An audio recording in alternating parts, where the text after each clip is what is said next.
Hey, Emerald Mystery Radio. Oh my goodness, it's been a while. I want to start off by saying how grateful I am for this channel. I was just looking back on some of the videos that are here and noticing I have so many different stages of my life that I'm able to look back on. So I'm so grateful for that. I have people on this channel that I've lost. So I have those videos to remind me of them. It's like a a documentation of different major situations that have happened along the way. And I'm just so grateful that I can go back and look over them, which is what I'm gonna do with this video. So like I said, the last video I made was about 3 years ago. And it talked about family and forgiveness. Now, trigger warning, there are going to be mentions of assault in this video, but I feel like I have to get this out because I never want to forget this moment of my life and why letting go of baggage is so important. And when I say baggage, that can mean people. In this situation, it's people. I'm making this video to help myself to remember and hopefully to help someone else that's going through some difficult situations with family members. And I'm going to try to be as vague as I can. I don't want to give out specifics, but I do want to get this story out, the situation out. Around the ages of 8 or 9, I was assaulted.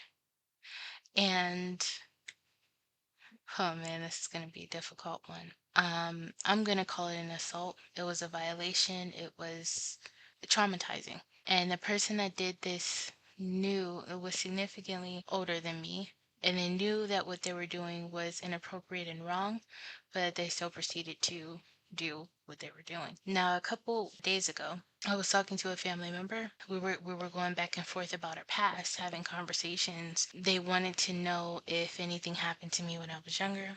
I told them, mind you, this took a lot to get out, but I did let them know something did happen, and I let them know the person that did it, um, when it happened. And this family member that I confided in, that I told this information to, mind you, I was around the age of 8.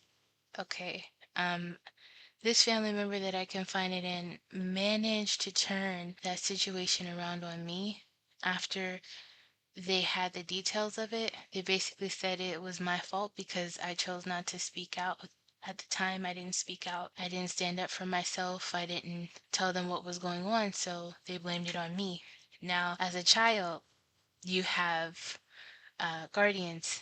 That's how it's supposed to be. And in that moment, the guardian of my life should have taken responsibility and accountability and at least provided some sort of accountability because it was under their watch that this was going on. Whether they lost sight of me or however they wanted to put it, it was under their watch. So technically they have some accountability for it. That's how I feel. So right off the bat, I didn't really expect an apology. I just expected an adult conversation because I'm an adult now. The other person, of course, the other family member that I confided in is also an adult, and I wanted to have a mature conversation. But something happened, and I see a lot of this happen in different African American families. Also different, I guess it doesn't really matter the nationality. Basically hiding from the truth, not wanting to face it. And in my situation, it's psychological. The person that I was dealing with has some psychological issues, and they would blame it on attacks. You're trying to attack me. You're not gonna have these negative energies come up on me. You're not gonna do that to me. Basically, that's what I was faced with. And also, when I gave this information, the family member compared what happened to me and the assault that happened to me to them and their high school sweetheart.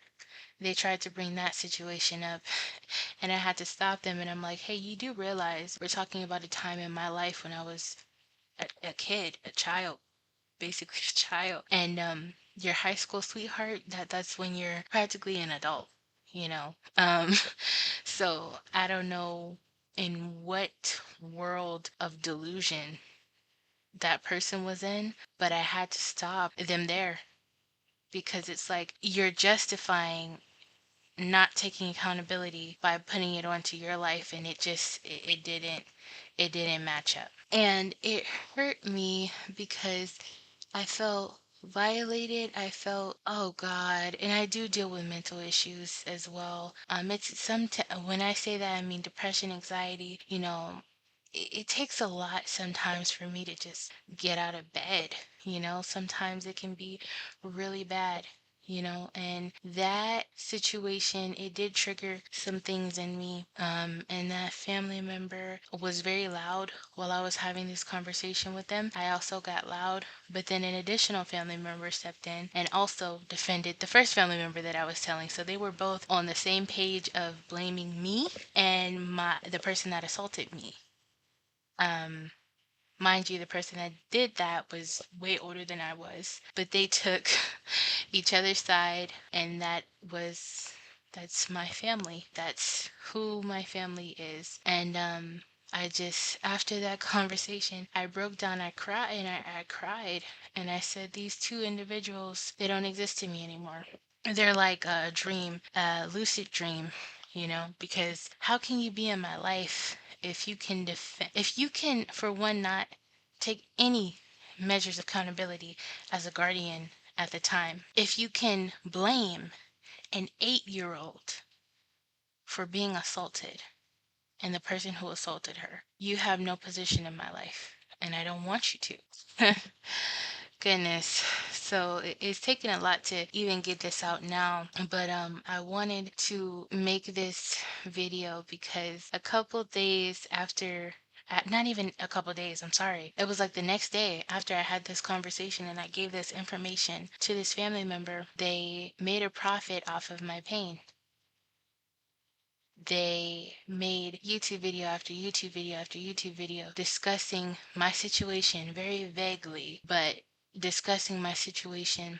And it's all the way down to when I sent them a message to close out, to let them know I was, it's closed. There's no in and out of this relationship anymore. It's just closed. And the last thing that I sent them, basically they made it a thumbnail in their video as a mockery of my emotion and what I went through.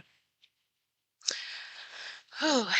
Um, so that hurt, as well as the fact that, they're making all these YouTube videos, getting monetization or however you want to call it, even if they're not. The fact that not only did you violate me by being loud and including another family member into my situation and my past that I don't even, it took a lot for me to just tell you, and you're going to go and be loud and include another person into what happened to me, and I didn't give any type of permission in that. There was no communication, no exchange. They just threw this person on the phone and here you go, defend me. And the other person defended the first family member. So it's a lot. And I'm just grateful that I can take this day by day. And it hurts because even to this day, that family member sees nothing wrong with what they were doing. They live their life like it's nothing, knowing that they have those videos out there that are talking about an assault. And the way that they're talking about this, it's like my whole goal by giving them this information was to harm them in some way. My whole goal, and I'm laughing because it's just absurd because they came to me and asked me if anything happened to me in my past. So they wanted the information from me. And I opened myself up and I let them in. And they took advantage of it wholeheartedly. And to this day, those videos are still up. And I just I wanted to remind myself why it's important to let people go. Because if I would have let that person go when they first messed up in my life and never let them back in, they would never have had a chance to make a profit out of my pain. But then that's what also happens when you have toxic family members. And like I said before, I do notice this in a lot of, well, for me, I've noticed it more in African American families. When things happen, they sweep it under the rug, they hide, they cover it up with a lot of different things. Don't tell me, I don't want to know. It's your fault. You take it's you did this. And I just wish that generation of thinking would just be thrown in the trash, because how could you blame a child for being assaulted? How is that their fault? You know what? Scratch that. It doesn't matter what age. How could you blame someone for being assaulted? They're the victim. And you're taking that victim and making them feel like it's their fault. But now it's my time to grow from this situation, to learn and let it go and let the universe do what it must. I have to give this situation over because honestly, it's too much for me to deal with. I feel like that person made me and my situation a joke. And I feel like, in a way, grateful because this did make me stronger. And I really, really hope that I could help someone that might be going through this. I want you to know, or something similar to this, where someone is basically extorting you, taking your information and abusing it, or taking your pain and making money from it in any way, that individual that place themselves into your life will never be successful with what they do, especially off of your tears, your struggles, your pain. You can never profit off of someone else's pain and sit there and be happy, be content, be fulfilled. Because look at what you're doing to that other person. If they're not strong enough to combat what it is that you're trying to do to them, look at what you're doing. Not only did you violate them, but you're also tearing them down more as a person. That's also a big reason on why you, after a certain point, have to pick and choose who's even your family. Because your family could very well be the thing that causes your demise. So you have to be careful of the people that you allow into your life, the things that you don't let go, the people that you allow to get to you. You have to be very, very careful. Pay attention to your heart, your gut, your instinct, and you sense that they're trying to invade your life, leech off of your life, leave, kick them out. If you have to throw them out, pick them up, throw them out. Metaphorically, get them as far away from you as you can because you don't deserve that. You're stronger than that. You're better than that. You're better than what they're even offering you. Anything they could ever offer you. You're better than, and you will overcome.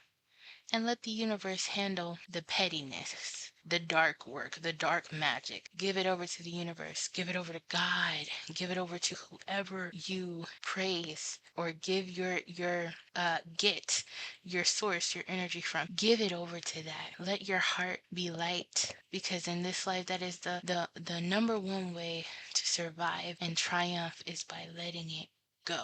So I have a feeling that I'm going to look back over this, be so happy, remember, and be grateful that I overcame this, and you did too. So, thank you so much, Emerald Mystery Radio, for always being there for me and supporting me.